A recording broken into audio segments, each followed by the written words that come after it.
The Mafia was evil. Any opposition to the Mafia is therefore good. The lines of battle were clearly drawn. There was no morality in a holy war. It was simply a matter of ultimate good versus ultimate evil. The only morality in battle was to fight the good fight, to stand strong against the assault, and to counterattack. This was the soldier's morality. Mac Bolan was a soldier's soldier. Well now, isn't that a rather serious kick-ass statement? From a very serious kick-ass character. A character who is the star of one of the best-selling book series of all time.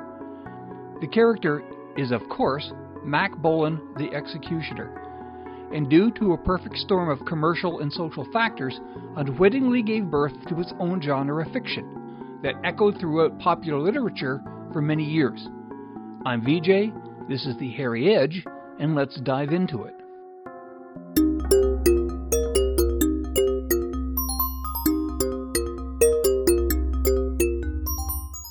The novel, The War Against the Mafia by Don Pendleton, was first published in 1969 by Pinnacle Books. It was the first book to feature the character Mac Bolan, self-described as the Executioner, a sniper and Vietnam vet who, well, goes on a war against the Mafia. Think that title is a bit too on the nose? Lack subtlety?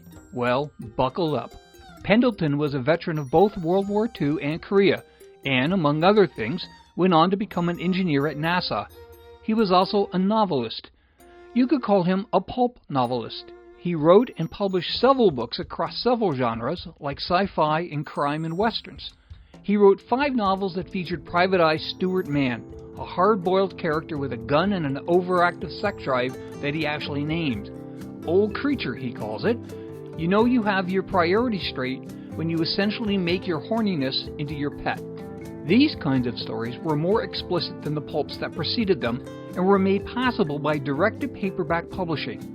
One of the leaders in this strategy was Pinnacle Publishing, and it was to Pinnacle that Pendleton shopped the Executioner.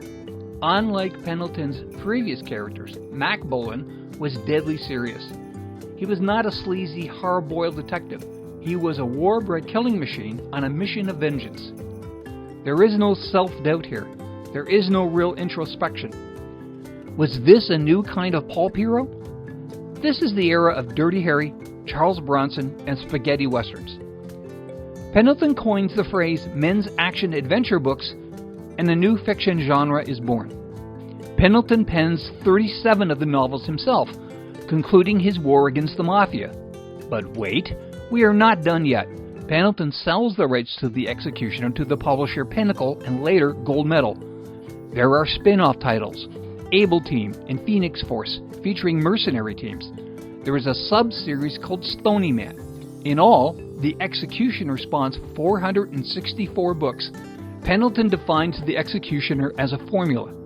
Publishers like Pinnacle and Gold Medal are quick to turn this formula into a brand, and that brand into a format. So let's put on our camo underwear, strap on a rocket launcher or two, and define what makes a men's action-adventure story. Well, action. It comes fast, it comes frequently, and it comes graphically. Violence is the point of these stories. Why shoot a man in the chest when you can shoot him in the neck so many times you blow his head clear off? Sex. Men's action-adventure story depicted sex in a far more explicit manner than the pulps that preceded them. Character development. What? Are you new? None required. Move on. Weapons. In the men's action-adventure genre, weapons are not just a tool of the trade, they often obtain the status of supporting character. There was a lot of detail about weapons, pretty much to the level of fetish. Much like his creation, Pendleton kicked open the door, and dozens of gun-toting executioners poured out. Let's take a look at a few of them. Richard Chameleon was the death merchant. He works for the CIA, but he is a mercenary, earning $100,000 a mission. The books were created by Joseph Rupert Rosenberger and were published by Pinnacle between 1971 to 1978, spanning some 71 novels. Chameleon is interested in the occult, and some of the plot lines veered into science fiction. The Death Merchant is as much Bond as he is Mac Bolan, but Pinnacle packaged him after their, at the time, most successful franchise.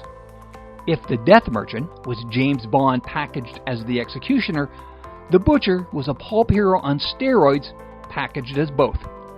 Published by Pinnacle from 1977 to 1982 over 35 volumes, the Butcher, whose real name is, well, Butcher, is a former mob hitman. The Mafia has a bounty on his head, and Butcher finds himself working for a shady government organization called White Hat. Yeah, the Butcher is named Butcher, and the good guys are called White Hats. The lack of subtlety is typical of the series. Next on our list is a series whose title is another complete lack of subtlety. The Penetrator. Mark Harden is the Penetrator. College athlete, Vietnam vet, and part Cheyenne. The Penetrator is a freelance agent skilled in tracking and infiltration. Another Pinnacle title, The Penetrator ran from 1973 to 1984 over 53 volumes. Harden fights enemies wherever he can find them, both foreign and domestic. Our last hero is one that rivaled the Executioner for popularity and longevity. The Destroyer, originally published by Pinnacle, counts approximately 150 titles. Remo Williams is the Destroyer. He is a Newark cop sentenced to death for a crime he did not commit. His death is faked by a secret government organization called Cure. Williams is trained to be a killing machine by Chun, a master of martial arts who may or may not have mystical properties and abilities. Chun provides these books with something often lacking in this genre: humor.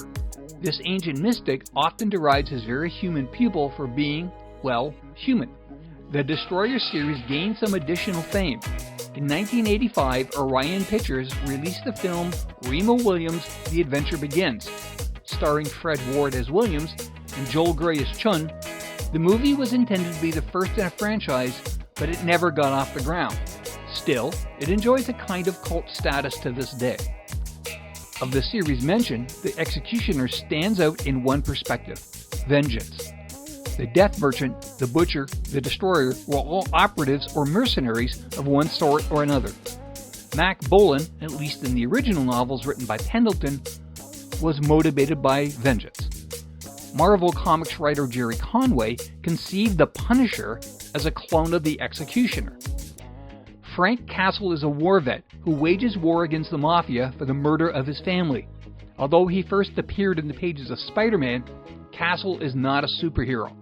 He is a hard-boiled character, not afraid of employing torture, kidnapping, and murder in his war against crime.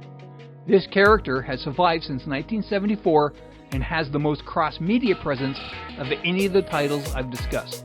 Comic books, cartoons, TV series, movies, the Punisher is arguably the best known of the Executioner clones. The Executioner's influence extends beyond the men's action-adventure genre.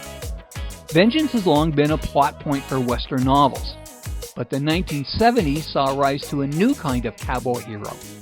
More violent, more sexual, less restricted by morality. Titles like The Trailsman, Edge, and Long Arm were churned out by in-house writers on a schedule. Like the men's action-adventure stories, everything was ramped up. Although some men's action-adventure titles, like The Executioner and The Destroyer, survived for decades, by the late 90s, most of them had ceased publication. Direct-to-paperback publishing still exists, but has largely been eclipsed by ebooks. You can still find Mac Bolan there, dressed in his night-fighting gear, ready to take on the Mafia, or drug dealers, or terrorists, or anyone who needs a bullet to the skull, to remind them, if happiness is not a warm gun, then justice certainly is.